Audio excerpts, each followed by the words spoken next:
Welcome to Reality Talk America. So if you never heard of Seth Moulton before, he is a member of Congress known for sharp questioning during hearings and strong positions on government oversight and accountability.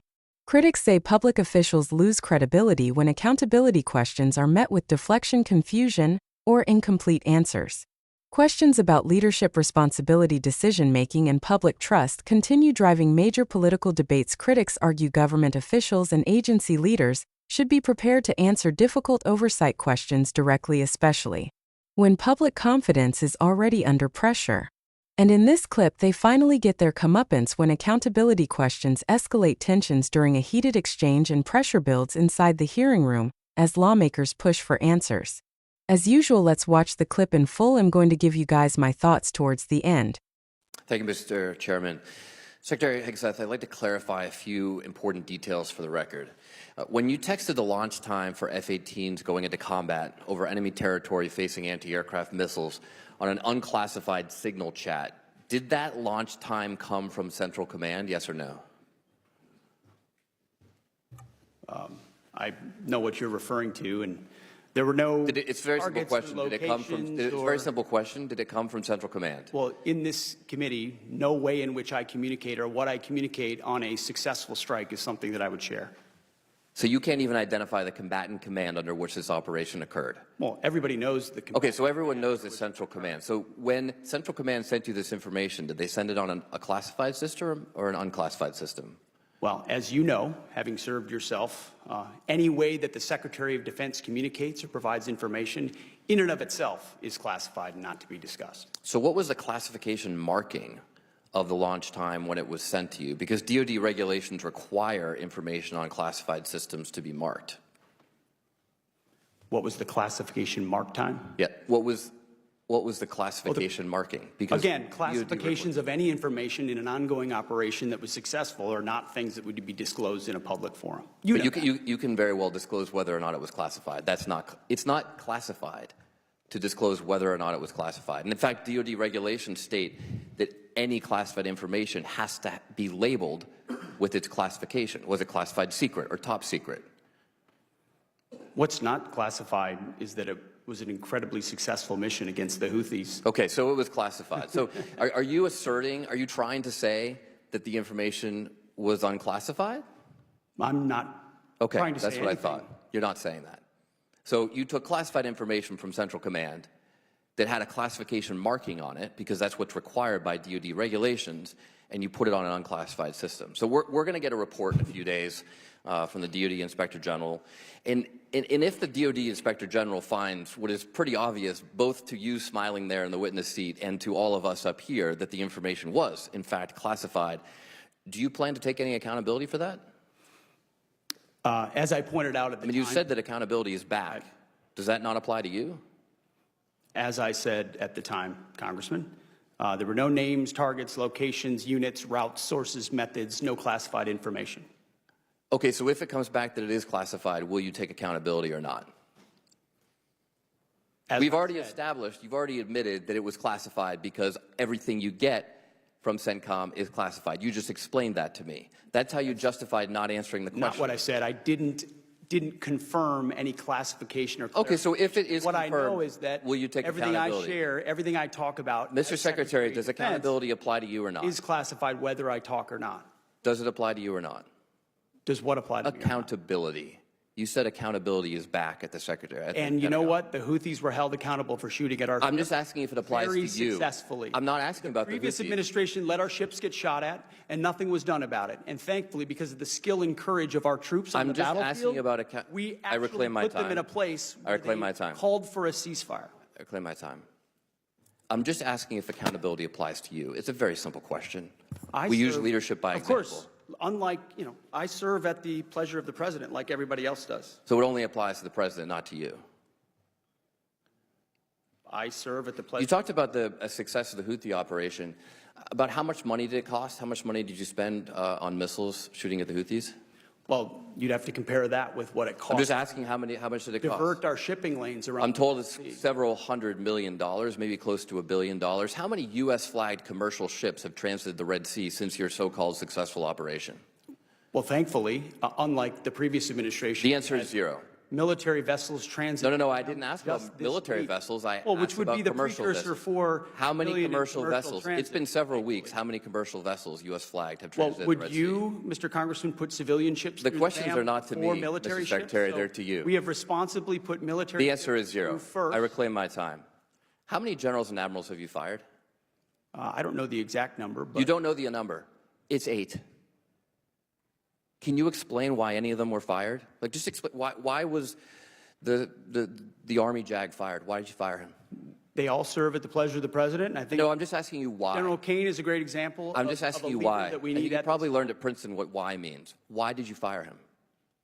They serve at the pleasure of the president, and we want Why better did you representation fire in him? each and every of those. You can't each and explain every why one you of those fired any of places. them?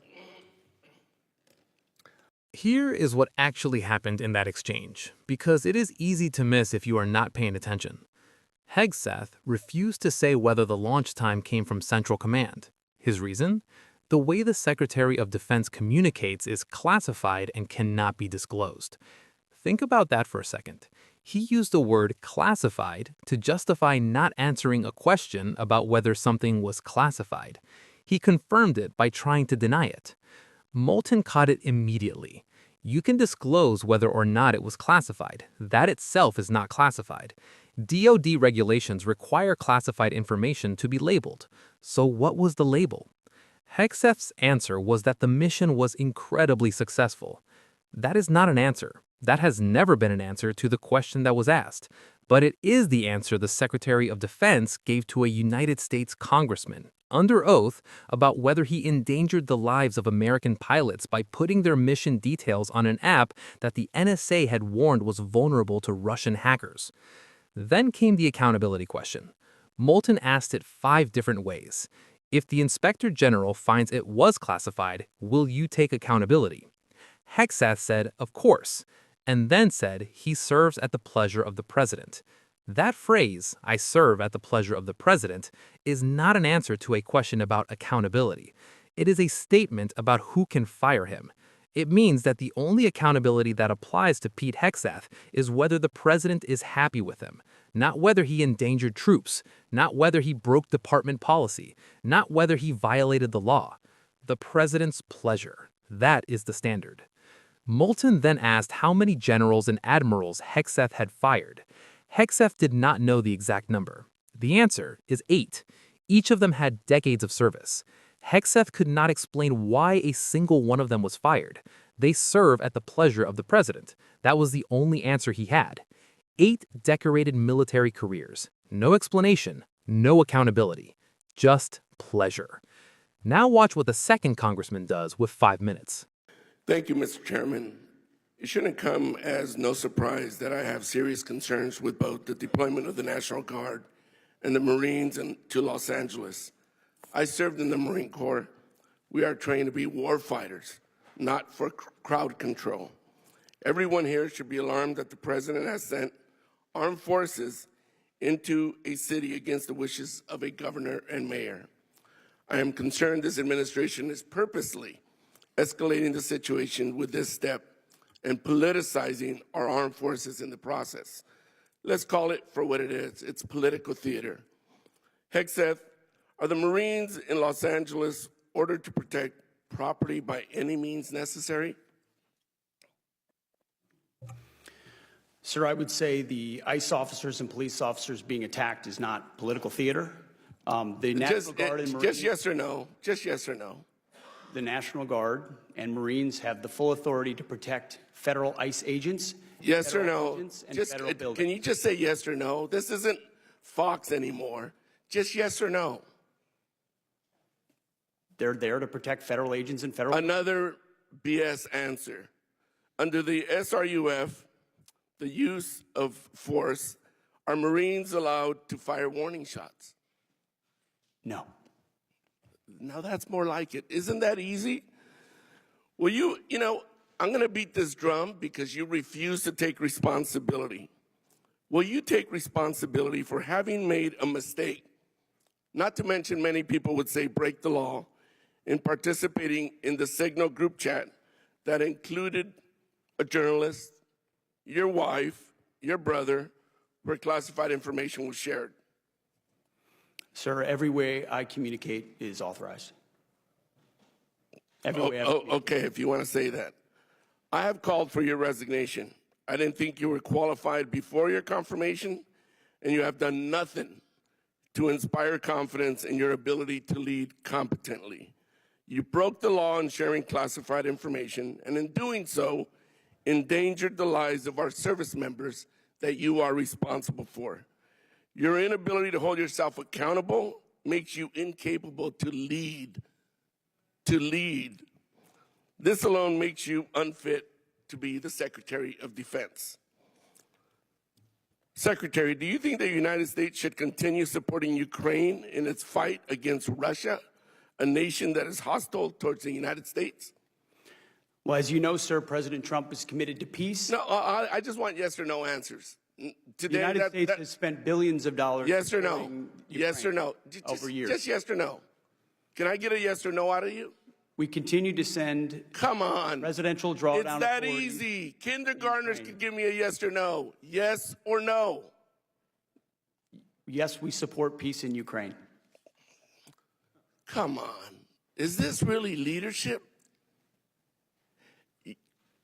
You're an embarrassment to the United States. If Russia invades NATO allies, are you going to recommend to the president that we fulfill our Article 5 obligations? Well, Russia has not invaded NATO allies. No. President Trump has invigorated the NATO No. alliance. I reclaim my time. Yes or no? It's that simple. There's Article 5 in NATO, which we recognize. So is the answer yes or no? That's what Article 5 is, yes. Good. I'm glad you brought yourself to saying yes. Do you think political allegiance to Trump is a requirement for serving our nation, either in uniform or a civilian in the department? I'm incredibly proud, as are millions of Americans. No. Not today, Seth. Yes or no? Congressman, you know what a silly question that is. But silly enough fidelity to to the warrant a Constitution. very straightforward answer. Yes or no? We all support and defend the Constitution of the United States. You know what? We're proud of I'm not going to President waste Trump. my time anymore. You're not worthy of my attention or my questions. You're an embarrassment to this country. You're unfit to lead. And there's been bipartisan members of Congress that have called for your resignation. You should just get the hell out and let somebody competently lead this department. Welcome to Reality Talk America. Today we are talking about a political hearing moment that quickly exploded into one of those exchanges Washington cannot ignore, because it combined pressure, accountability, frustration, and a public confrontation that immediately grabbed headlines. The focus of this story centers around members of Congress pushing hard questions toward Defense Secretary Pete Hegseth, and whether leadership decisions inside the Department of Defense are receiving enough scrutiny from lawmakers whose job is oversight and accountability. Congressman Seth Moulton came into the discussion pressing a question that cuts directly to public trust. Accountability, not messaging, not talking points, not political spin. Accountability, because whenever government leaders make major decisions involving national security, military operations, or controversial policy choices, lawmakers are expected to ask difficult questions. That is how oversight works. That is how Congress functions. And that is exactly where tensions started rising. Moulton pushed on responsibility. Responsibility for decisions. Responsibility for outcomes. Responsibility when controversy follows leadership actions. And politically speaking, those moments matter because voters often judge leaders less on whether mistakes happen and more on whether people take ownership when problems appear. That is where accountability becomes bigger than politics. Because accountability creates trust. Or destroys it. The hearing atmosphere reportedly became increasingly tense as lawmakers press for direct answers and clear explanations. Public hearings create unusual pressure. Officials sit under national attention. Lawmakers push aggressively. Every answer gets examined. Every hesitation gets noticed. Every deflection becomes a headline. And viewers watching at home are not simply evaluating facts. They evaluate confidence, preparation, leadership, whether officials appear ready, whether answers sound complete, whether accountability feels real. that matters politically, because perception shapes public trust. Now another major moment arrived when Congressman Salud Carbajal delivered a sharp public rebuke telling Hegseth to step aside and allow someone else to lead the department. That exchange immediately became one of the most discussed moments connected to the hearing, because heated congressional confrontations spread quickly online and often become larger than the underlying policy debate itself. Supporters of aggressive congressional oversight argue lawmakers are supposed to challenge officials forcefully. That is the job.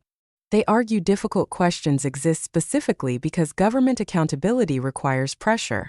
Critics sometimes argue highly confrontational hearings create political theater instead of productive oversight. But whether people support one side or the other, moments like these attract attention because they expose something deeper. Trust. Trust in leadership. Trust in institutions. Trust that difficult questions receive direct answers. And trust becomes even more important when discussions involve military leadership, national security, and decisions carrying enormous consequences. Another reality shaping modern politics is that congressional hearings increasingly function as public accountability stages. Lawmakers are speaking to officials sitting before them, but they are also speaking directly to voters. Millions of people watch clips afterward. Moments get shared online. Short exchanges become national debates. And one difficult question can dominate headlines for days. That appears to be exactly what happened here. Because accountability questions almost always create strong reactions. People may disagree politically. People may disagree ideologically. But most people agree leaders should answer difficult questions clearly, especially when major decisions affect public institutions. Some viewers walked away believing lawmakers were properly doing oversight. Others believed political confrontation overshadowed policy discussion. That disagreement itself explains why moments like this continue dominating political coverage. Because when accountability becomes the central issue, public attention usually gets louder, not quieter. And that is why this hearing exchange keeps getting attention. Not because heated political arguments are unusual. Washington sees plenty of those. But because accountability questions always carry weight. Especially when lawmakers start asking whether leadership responsibility truly exists, and whether someone will actually be held accountable when pressure arrives.